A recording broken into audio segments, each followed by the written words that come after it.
For auscultation of the heart, you may choose between two sequences. In the first, start with the diaphragm of the stethoscope and progress from the right second interspace to the left second interspace and down the left sternal border to the apex. Then, with the bell of the stethoscope, listen again at the mitral and tricuspid areas. Starting in the right second interspace helps orient you to the cardiac cycle. In the second sequence, start with the bell and listen first at the mitral and tricuspid areas. Then change to the diaphragm and, starting in the aortic area, listen to all 5 areas from above down.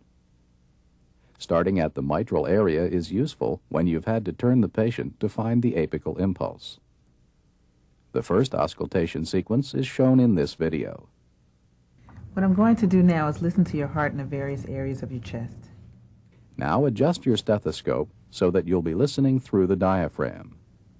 When pressed firmly on the chest, the diaphragm is best for hearing relatively high-pitched sounds, such as S1, S2, the murmurs of aortic and mitral regurgitation, and pericardial friction rubs. Begin listening at the right second interspace close to the sternum. Note the cardiac rate and rhythm. Identify the first and second heart sounds and listen for extra heart sounds and murmurs.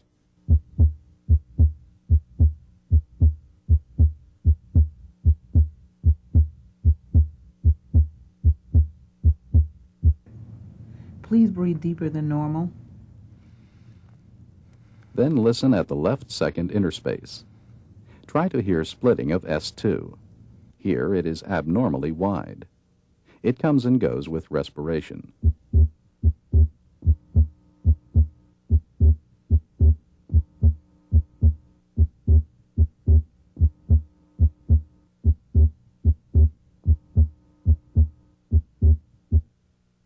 Continue to breathe deep.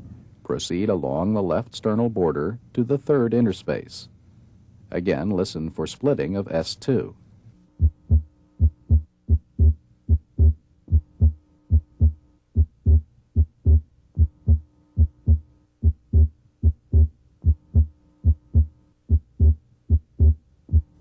Continue to the fourth interspace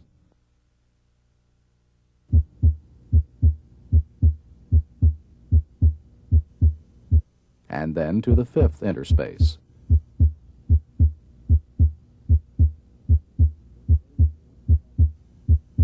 Finally, listen at the apex.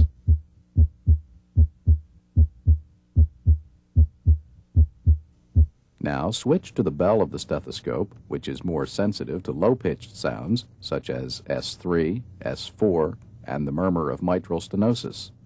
Listen at the apex again.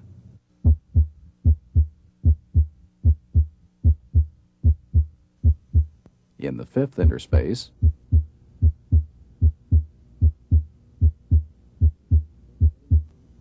and in the fourth interspace.